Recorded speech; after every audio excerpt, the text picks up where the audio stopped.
नमस्कार दोस्तों, भारतीय टीम ने शानदार गेंदबाजी करके ऑस्ट्रेलिया को सेमीफाइनल में कर दिया 264 रन पर ऑल आउट और फिर उसके बाद 265 रन के टारगेट का पीछा करने उतरी भारतीय टीम की शुरुआत रही खराब। दोनों ही ओपनर लौट चुके थे पवेलियन। फिर उसके बाद विराट कोहली और अय्यर का आया तूफान और विराट कोहली ने फिर दिखा दिया क्यों उन्हें चेज मास्टर कहा जाता है। लेकिन अंत में इस रोमांचक मुकाबले में आया एक नया मोड़ और इस टीम ने जीत हासिल करके फाइनल में बनाई अपनी जगह। तो क्या है आज के सेमीफाइनल मुकाबले का पूरा हाईलाइट्स बताएंगे दोस्तों आपको हमारी इस वीडियो में।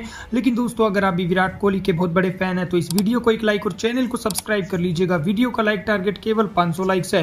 दोस्तों आज चैंपियन ट्रॉफी का पहला सेमीफाइनल मुकाबला भारत और ऑस्ट्रेलिया की टीम के बीच खेला गया, जहां ऑस्ट्रेलिया की टीम ने टॉस जीतकर पहले बल्लेबाजी करने का फैसला किया और पहले बल्लेबाजी करने उतरी ऑस्ट्रेलिया की तरफ से ट्रेविस हेड और कूपर ने पारी की शुरुआत की। हालांकि ऑस्ट्रेलिया की टीम की शुरुआत इस मुकाबले में बेहद ही खराब रहती है, क्योंकि तीसरे ओवर की आखिरी गेंद पर शमी कूपर को 0 रन के स्कोर पर आउट करके ऑस्ट्रेलिया को 4 रन के स्कोर पर पहला बड़ा झटका देते हैं। फिर उसके बाद ट्रेविस हेड का साथ निभाने स्टीवन स्मिथ आते हैं और इन दोनों बल्लेबाजों के बीच शानदार पार्टनरशिप होती है। हालांकि ट्रेविस हेड को 2 जीवनदान मिल चुके थे और वो 5 चौके और 2 छक्कों की मदद से ताबड़तोड़ अंदाज में बल्लेबाजी कर रहे थे और दोनों ही बल्लेबाजों ने ऑस्ट्रेलिया को 50 रनों के पार पहुंचाया। लेकिन वरुण चक्रवर्ती ने आते ही अपने पहले ओवर में 39 रन के स्कोर पर ट्रेविस हेड को कैच आउट करवा के ऑस्ट्रेलिया को 54 रन के स्कोर पर दूसरा बड़ा झटका दिया। फिर उसके बाद स्टीवन स्मिथ का साथ निभाने लबुशेन आते हैं और इन दोनों के बीच भी शानदार पार्टनरशिप होती है। हालांकि दोनों ओपनर पवेलियन लौटने की वजह से इन दोनों बल्लेबाजों पर थोड़ा प्रेशर नजर आ रहा था, लेकिन इन दोनों बल्लेबाजों ने अच्छी बल्लेबाजी करते हुए ऑस्ट्रेलिया के स्कोर को 100 रनों के पार पहुंचाया और दोनों के बीच 50 रनों की शानदार पार्टनरशिप भी पूरी हो चुकी थी। लेकिन तभी लबुशेन 29 रन बनाकर जडेजा का शिकार हो जाते हैं और 110 रन के स्कोर पर ऑस्ट्रेलिया को तीसरा बड़ा झटका लगता है।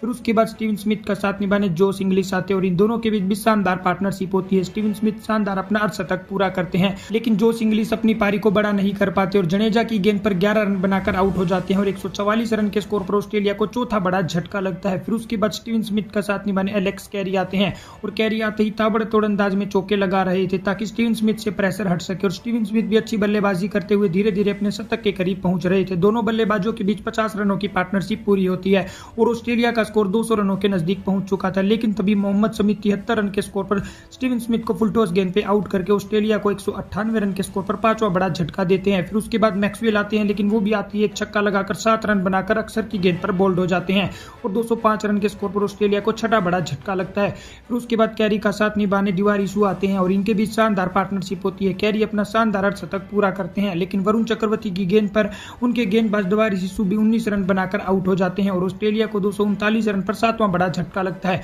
फिर उसके बाद आखिरी के ओवरों में एलेक्स कैरी भी 2 रन लेने के चक्कर में अय्यर के हाथों 61 रन के स्कोर पर रन आउट हो जाते हैं और 249 रन के स्कोर पर ऑस्ट्रेलिया को 8वां बड़ा झटका लगता है, जिस वजह से ऑस्ट्रेलिया की टीम 49.3 ओवर में 264 रन के स्कोर पर ऑल आउट हो जाती है। और वहीं भारतीय टीम की तरफ से मोहम्मद शमी ने सबसे ज्यादा 3 विकेट चटकाए। उसके अलावा वरुण चक्रवर्ती जडेजा को 2-2 मिले और वहीं हार्दिक पांड्या अक्षर पटेल को 1-1 विकेट मिला। जवाब में 265 रनों के लक्ष्य का पीछा करने उतरी भारतीय टीम की तरफ से रोहित शर्मा और शुभमन गिल ने पारी की शुरुआत की। हालांकि शुरुआती 2-3 ओवरों में दोनों बल्लेबाजों ने काफी अच्छी बल्लेबाजी की। रोहित शर्मा शानदार छक्का भी लगा चुके थे, लेकिन तभी शुभमन गिल 8 रन बनाकर आउट हो जाते हैं और 30 रन के स्कोर पर भारत को पहला बड़ा झटका लगता है। फिर रोहित शर्मा का साथ निभाने विराट कोहली आते हैं, लेकिन इन दोनों बल्लेबाजों की पार्टनरशिप भी ज्यादा देर क्रीज पर नहीं टिक पाती। रोहित शर्मा स्वीप शॉट लगाने के चक्कर में 29 गेंदों पर 28 रन बनाकर आउट हो जाते हैं और 43 रन के स्कोर पर भारतीय टीम को रोहित के रूप में दूसरा बड़ा झटका लगता है। फिर उसके बाद कोहली का साथ निभाने श्रेयस अय्यर आते हैं और इन दोनों के बीच शानदार पार्टनरशिप होती है। हालांकि विकेट गिरने की वजह से दोनों बल्लेबाज थोड़ी सी धीमी बल्लेबाजी कर रहे थे, लेकिन दोनों बल्लेबाजों ने भारतीय टीम के स्कोर को 100 रनों के पार पहुंचाया और विराट कोहली शानदार अपना अर्धशतक भी पूरा करते हैं। दूसरे छोर पर श्रेयस अय्यर भी अर्धशतक के करीब पहुंच चुके थे, लेकिन तभी जैम्पा की गेंद पर वो 45 रन बनाकर बोल्ड हो जाते हैं और 134 रन के स्कोर पर भारत को तीसरा बड़ा झटका लगता है। फिर उसके बाद कोहली का साथ निभाने अक्षर पटेल आते हैं और अक्षर पटेल आते ही शानदार बल्लेबाजी करते हैं और छक्के के साथ ऑस्ट्रेलिया के गेंदबाजों का स्वागत करते हैं और इन दोनों के बीच भी अच्छी पार्टनरशिप होती है।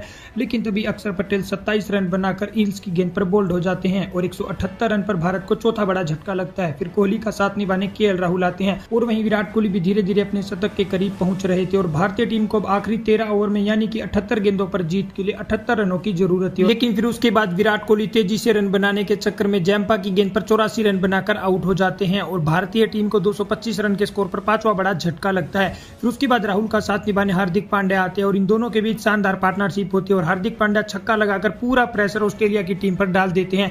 अब 29 गेंदों पर 28 रनों की भारतीय टीम को जरूरत थी और इन दोनों बल्लेबाजों ने अंत में शानदार बल्लेबाजी करके इस रोमांचक सेमीफाइनल में भारतीय टीम को जीत दिलवा दी और इसी के साथ भारतीय टीम अब फाइनल में पहुंच चुकी है। तो दोस्तों टीम इंडिया के लिए एक लाइक तो बनता है।